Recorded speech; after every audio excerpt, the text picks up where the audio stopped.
Donald Trump ক্ষমতা গ্রহণের আগেই কৃষ্ণাঙ্গ ইস্যুতে তোলপাড় যুক্তরাষ্ট্র।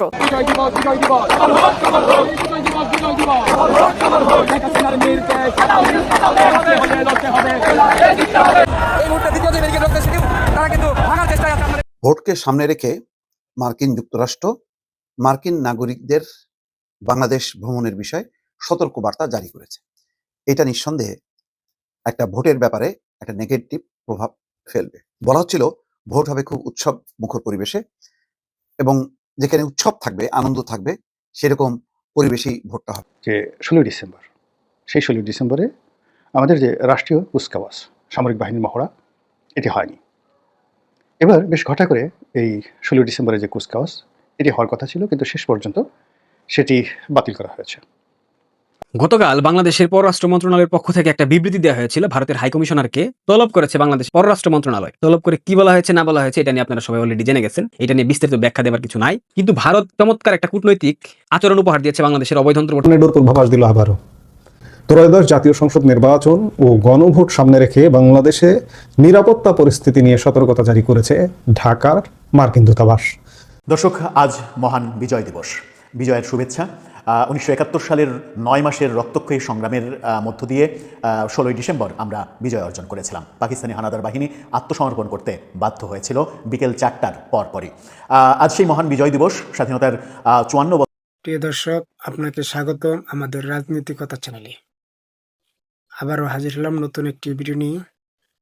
প্রিয় দর্শক, বাংলাদেশের নির্বাচন প্রেক্ষাপটে যে পরিস্থিতি এসে দাঁড়িয়েছে তারই আলোকে হাজির হলাম কয়েকটি ভিডিও নিয়ে। ইতিমধ্যেই আপনারা ভিডিওর অংশবিশেষ দেখছেন, অংশবিশেষ দেখেই বুঝতে পারছেন আজকের ভিডিওটি কত গুরুত্বপূর্ণ হতে যাচ্ছে। তাই বলবো দর্শক, ভিডিওটি স্কিপ না করে সম্পূর্ণ ভিডিওটি দেখলেই বুঝতে পারবেন আপনাদের বাংলাদেশের সর্বশেষ পরিস্থিতি। প্রিয় দর্শক, ভিডিওতে একটি লাইক দিয়ে চলুন সম্পূর্ণ ভিডিওটি দেখে আসি। ধন্যবাদ সবাইকে। ভোটকে সামনে রেখে মার্কিন যুক্তরাষ্ট্র মার্কিন নাগরিকদের বাংলাদেশ ভ্রমণের বিষয়ে সতর্কবার্তা জারি করেছে। এটা নিঃসন্দেহে একটা ভোটের ব্যাপারে একটা নেগেটিভ প্রভাব ফেলবে। বলা হচ্ছিল ভোট হবে খুব উৎসব মুখর পরিবেশে, এবং যেখানে উৎসব থাকবে, আনন্দ থাকবে, সেরকম পরিবেশেই ভোটটা হবে। এখন যদি শঙ্কা তৈরি হয়, বিশেষ করে যেহেতু অলরেডি সতর্কবার্তা জারি হয়ে গেছে, তাহলে কিন্তু এটাকে অন্যান্য দেশগুলো অনুসরণ করবে। হাদির ঘটনার পর যেই শঙ্কাটা চলে আসলো যে তাহলে নির্বাচন আস্তে আস্তে আরও কিছু ঘটনা ঘটবে, সেই শঙ্কাটাকে কিন্তু আরও বাড়ায় দিল এই আমেরিকার এই সতর্কবার্তা। আজকে দেখলাম আনন্দবাজার এমনভাবে রিপোর্টটা করছে, ভোট আসছে সাবধান, বাংলাদেশে যাওয়া মার্কিন নাগরিকদের সতর্ক করে বার্তা দিল ট্রাম্প প্রশাসন। দেখছেন, মানে স্বাভাবিকভাবে বাংলাদেশে একটা ভালো নির্বাচন হোক, এটা তো ভারত এখন এই অবস্থায় চাইবে না। একটা ভালো নির্বাচন হওয়া মানে ভারতের এক ধরনের নৈতিক পরাজয়।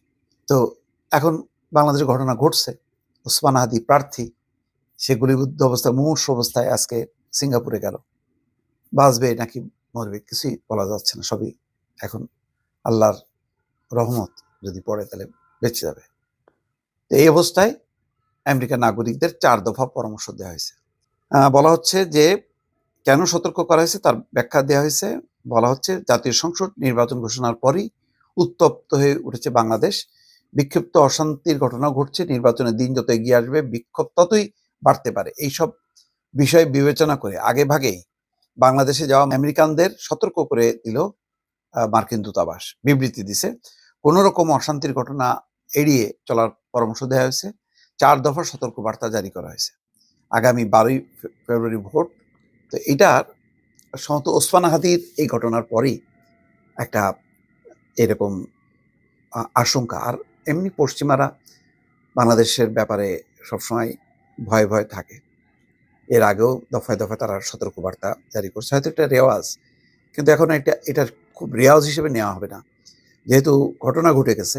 এবং রাজনীতিবিদরাই বলেছেন যে আরও ঘটনা ঘটতে পারে, সরকারও তাই মনে করে যে নির্বাচন বানচাল করার জন্য মহল বিশেষ নানা রকম ঘটনা ঘটাতে থাকবে। তো সেই কারণে আমেরিকার দূতাবাস তার মার্কিন নাগরিকদের সতর্ক করে দিচ্ছে। এই সতর্কতার মধ্য দিয়ে দেখতে পাবেন যে পশ্চিমা অন্যান্য দেশগুলোও কিন্তু একই রকম সতর্কতা জারি করছে। এইটা একটা প্রভাব পড়ে, হয়তো নির্বাচন বানচাল হয়ে যাবে, এটা সেটা কিছুই না, কিন্তু মানে উৎসব মুখরতা থাকবে না। দলে দলে যে পর্যবেক্ষকরা আসবে সেই ক্ষেত্রে হয়তো পরে তারা হ্রাস টানতে পারে, যদিও এখন পর্যন্ত সিদ্ধান্ত বিপুল সংখ্যক বিদেশি পর্যবেক্ষক আসবে, তারা নির্বাচনটা পর্যবেক্ষণ করবে। তারাও আশা করে যে 15 বছর পর একটা ভালো নির্বাচন করবে, কিন্তু ঘটনা যদি ঘটতে থাকে তাহলে কিন্তু পরিস্থিতি পাল্টে যাবে।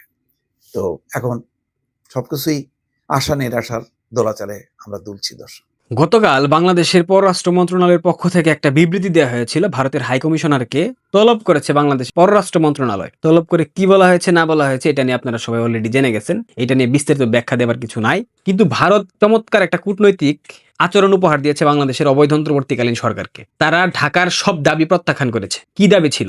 হাদির যে হত্যা চেষ্টাকারী ভারতে লুকিয়ে আছে সেটাকে যেন ভারত সরকার ফিরিয়ে দেয়, এরকম একটা বিষয়, এবং শেখ হাসিনাকে, আসাদুজ্জামান খান কামালকে বাংলাদেশে ফিরিয়ে দিতে হবে, তারা তাদের বিচার নিশ্চিত করবে, এ ধরনের অনেক কথাই বলা হয়েছে। কিন্তু ভারত প্রত্যেকটা দাবিকে সম্পূর্ণরূপে প্রত্যাখ্যান করেছে। বাংলাদেশের অন্তর্বর্তীকালীন সরকারের যে পররাষ্ট্র উপদেষ্টা জমির দালাল তৌহিদ হোসেন, এই লোকটাকে আমি বিচক্ষণ মনে করি। একটা আপাদমস্তক ব্যক্তি এই লোক বুঝেই না কখন কোথায় কি কথা বলতে হয়। ভারত বাংলাদেশ আওয়ামী লীগের ঐতিহাসিক বন্ধু রাষ্ট্র।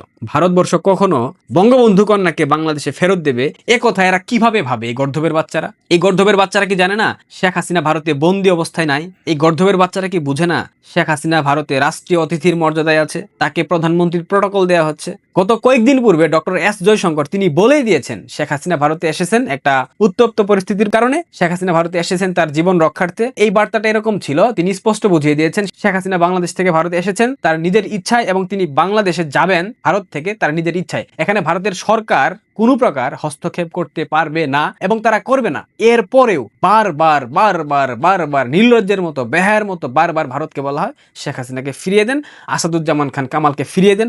আরে চাইলে কি ছেলের হাতের মোয়া নাকি? আবার বাংলাদেশের গণমাধ্যমগুলা এই এক একটা সংবাদ প্রকাশ করে যেগুলো দেখার পর মনে হয় একদম মাজা বরাবর দুইটা মেরে দিই। ভারতীয় হাইকমিশনারকে তলব করেছে বাংলাদেশের পররাষ্ট্র মন্ত্রণালয়। আরে গর্ধবের বাচ্চা, বাংলাদেশের বর্তমান অন্তর্বর্তীকালীন সরকার যেখানে ভারতের সাথে সুসম্পর্ক সৃষ্টি করার জন্য হাতে পায়ে ধরছে, অজিত দুভালের হাতে পায়ে ধরতেছে রজার খলিল যে নিরাপত্তা উপদেষ্টা, পররাষ্ট্র উপদেষ্টা জমির দালাল তৌহিদ হোসেন, ডক্টর এস জয়শঙ্করের পা চাটতেছে গিয়ে। এদিকে ইউনুস নরেন্দ্র মোদীর সাথে কথা বলার জন্য চাতক পাখির মতো তাকিয়ে থাকে, এক চোখে এক পলকে। অথচ এরা গণমাধ্যম যারা আছে এরা সংবাদ প্রকাশ করতেছে প্রণয় ভার্মাকে জরুরি তলব করেছে। আরে বাংলাদেশের মতো একটা ভিখারি রাষ্ট্রের সেই সক্ষমতা আছে? ভারতীয় হাইকমিশনারকে তলব করা, প্রণয় ভার্মাকে তলব করার মতো সক্ষমতা বাংলাদেশের এই অন্তর্বর্তীকালীন সরকারের আছে? যেটা হয়েছে তারা সসম্মানে ডেকেছে, এসেছে, কথা বলেছে, কূটনৈতিক ভাষা সেখানে ছিল, এরপর দাবি প্রত্যাখ্যান করে দিয়েছে ভারতের পররাষ্ট্র মন্ত্রণালয়। এই যে মিথ্যাচারগুলো, এই যে বাংলাদেশের মানুষের চোখে ধুলো দেওয়া, সংবাদের হেডলাইন দেখলে গণমাধ্যমগুলোকে মনে হয় ইতিহাসে এদের মতো নির্লজ্জ বেহায়া কোনো গণমাধ্যম পৃথিবীতে আর কোথাও নাই। ইত্তেফাকের মতো পত্রিকা, জনকণ্ঠের মতো পত্রিকা এ ধরনের বিভ্রান্তিকর সংবাদ প্রকাশ করে। কালের কণ্ঠ এটা তো এখন জামাত কণ্ঠ হয়ে গেছে, এটা এখন ইউনুস কণ্ঠ হয়ে। দর্শক, আজ মহান বিজয় দিবস। বিজয়ের শুভেচ্ছা। 1971 সালের 9 মাসের রক্তক্ষয়ী সংগ্রামের মধ্য দিয়ে 16ই ডিসেম্বর আমরা বিজয় অর্জন করেছিলাম। পাকিস্তানি হানাদার বাহিনী আত্মসমর্পণ করতে বাধ্য হয়েছিল বিকেল 4টার পরপরই। আজ সেই মহান বিজয় দিবস। স্বাধীনতার 54 বছর পরেও আজকের এই বিজয় দিবস নিয়ে নানা ধরনের কথাবার্তা, নানা ধরনের আলোচনা চলছে। সবচাইতে বেশি আলোচনা সেটা হচ্ছে যে আমাদের সমাজে এত বেশি ঘৃণা, এত বেশি হিংসার চাষাবাদ হচ্ছে, সেই ঘৃণা এবং হিংসার চাষাবাদের মধ্যে বিজয় দিবসের গুরুত্ব কতটা আমরা অনুধাবন করছি। বিজয় দিবসের প্রাক্কালে বিডি নিউজ 24 অসাধারণ একটা লেখা প্রকাশ করেছে। সেই লেখাটা লিখেছেন মাহবুবুল হক ভূঁইয়া। মাহবুবুল হক ভূঁইয়ার এই লেখাটা ব্যক্তিগতভাবে আমার কাছে খুবই পছন্দ হয়েছে। তার লেখার সামান্য একটু অংশ উদ্ধৃত করে আমরা আলোচনা করে বোঝার চেষ্টা করতে চাই যে বিজয় দিবস যখন আসছে, আমাদের জাতীয় জীবনে দুইটা সবথেকে গুরুত্বপূর্ণ দিন, সেই দিনের একটা বিজয় দিবস, আরেকটা স্বাধীনতা দিবস 26শে মার্চ। এই বিজয় দিবসের ক্ষণে দাঁড়িয়ে আমরা কতটা বলতে পারছি যে আমরা ঠিকঠাকভাবে চলছি, ঠিকঠাকভাবে আমাদের কার্যক্রম চলছে? চলুন একটু বুঝে দেখি এই ভিডিওতে। থাকবেন পলিটিক্স টিভির নিয়মিত আয়োজনে।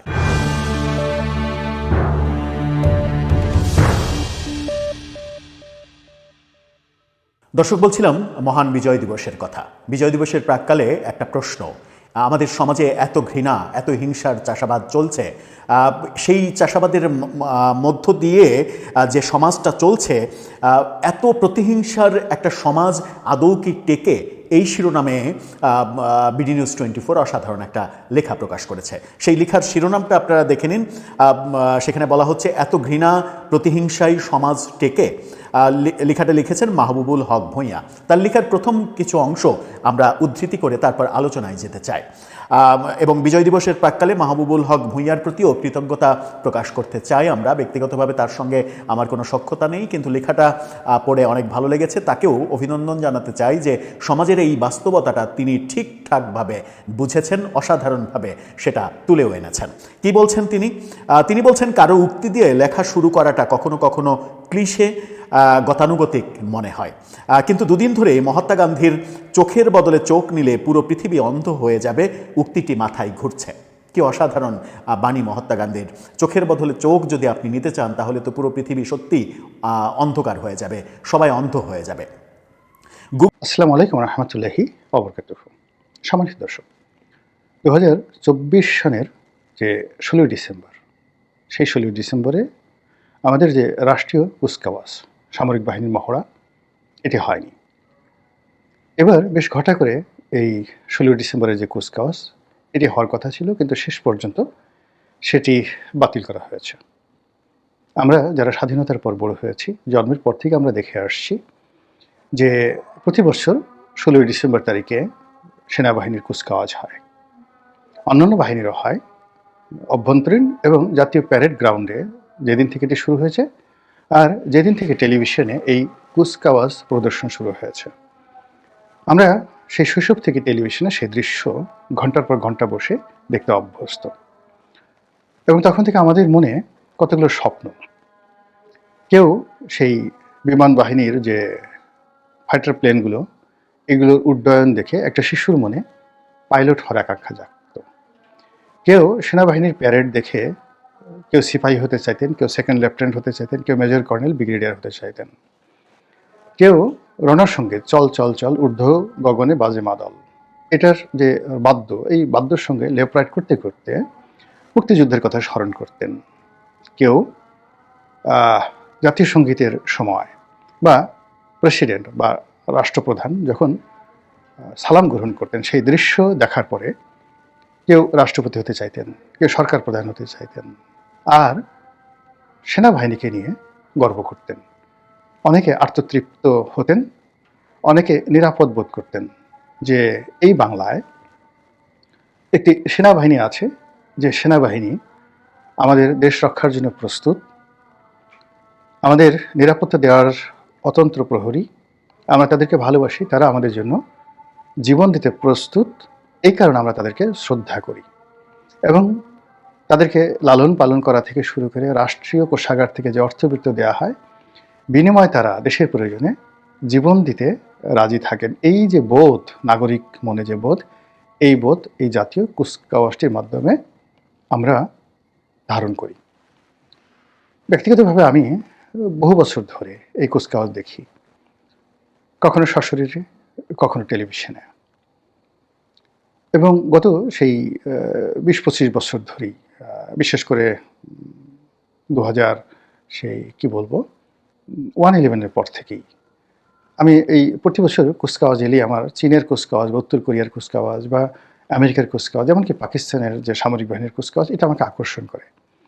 আমি অনেকগুলো ভিডিও শেয়ার করেছি এই কুচকাওয়াজের, যে তারা যেভাবে তাদের সৈন্যবাহিনীকে গঠন করেছে এবং যতটা যাকে বলা হয় discipline, well trend, well ম্যানার্ড, well dress. আমার একটা স্বপ্ন বাংলাদেশ সেনাবাহিনীর যে চৌকুশ দলটি এরকম হবে। এই জন্য সেই প্রায় প্রতি বছরই 16 ডিসেম্বরের পরে আমি এরকম চায়নার বা উত্তর কোরিয়ার কিংবা রাশিয়ার ভালো ভালো যে সকল ফোর্স রয়েছে যারা খুব ভালো প্যারেড করেন, তাদের ছবিগুলো আমি পোস্ট করি। এই কারণ হলো সাম্প্রতিক সময় আমরা দেখতে পেয়েছি যে আমাদের সেনাবাহিনীর মধ্য থেকে কতগুলো জিনিস উঠে গেছে। যেমন আগে সেনাবাহিনীকে সবাই বাধ্যতামূলকভাবে বেল্ট পরতে হতো।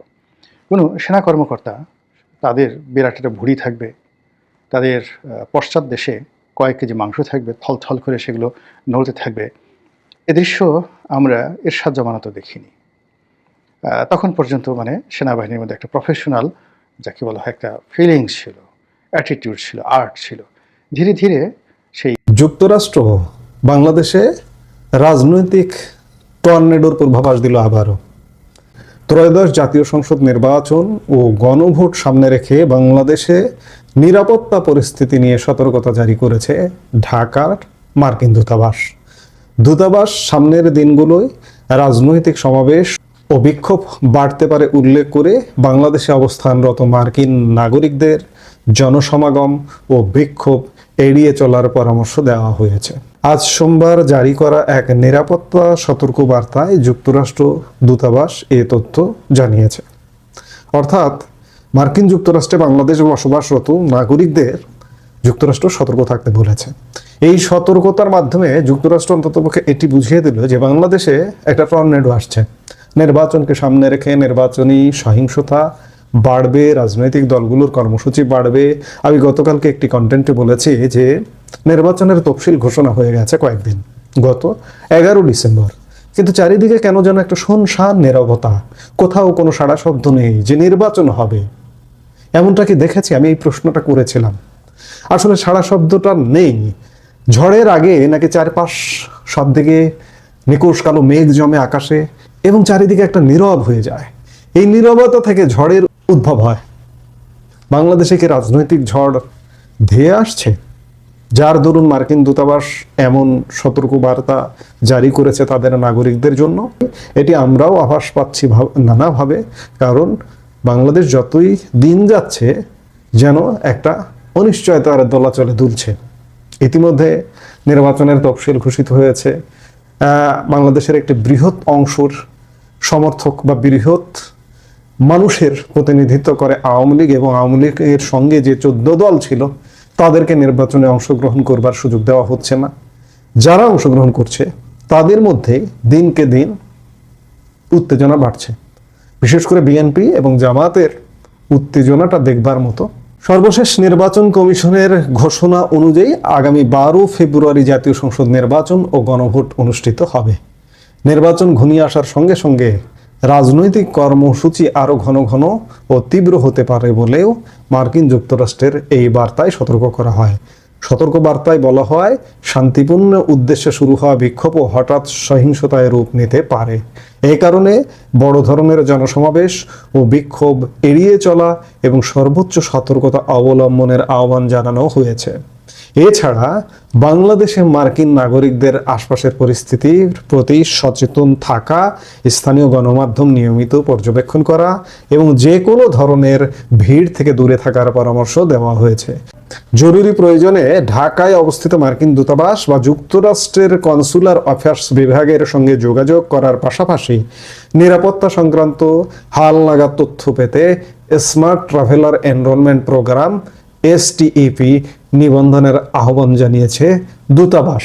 অর্থাৎ মার্কিন যুক্তরাষ্ট্র আগাম সতর্ক অবস্থায় বিশেষ করে তাদের নাগরিকদের জন্য সতর্কতা জারি করলো। মার্কিন যুক্তরাষ্ট্র যদিও বা মাঝে মাঝে জারি করে, বাংলাদেশ পরিস্থিতিতে আমরা দেখছি গত 1.5 বছরে আমরা এর আগেও দেখেছি যে মার্কিন দূতাবাস তাদের নাগরিকদের জন্য সতর্কতা জারি করেছে, কিন্তু সামনে নির্বাচনকে সামনে রেখে জারি করেছে আবারও সতর্কতা। আমি আগেই বললাম যে মার্কিন যুক্তরাষ্ট্র নিশ্চয়ই একটা টর্নেডোর আভাস পাচ্ছে।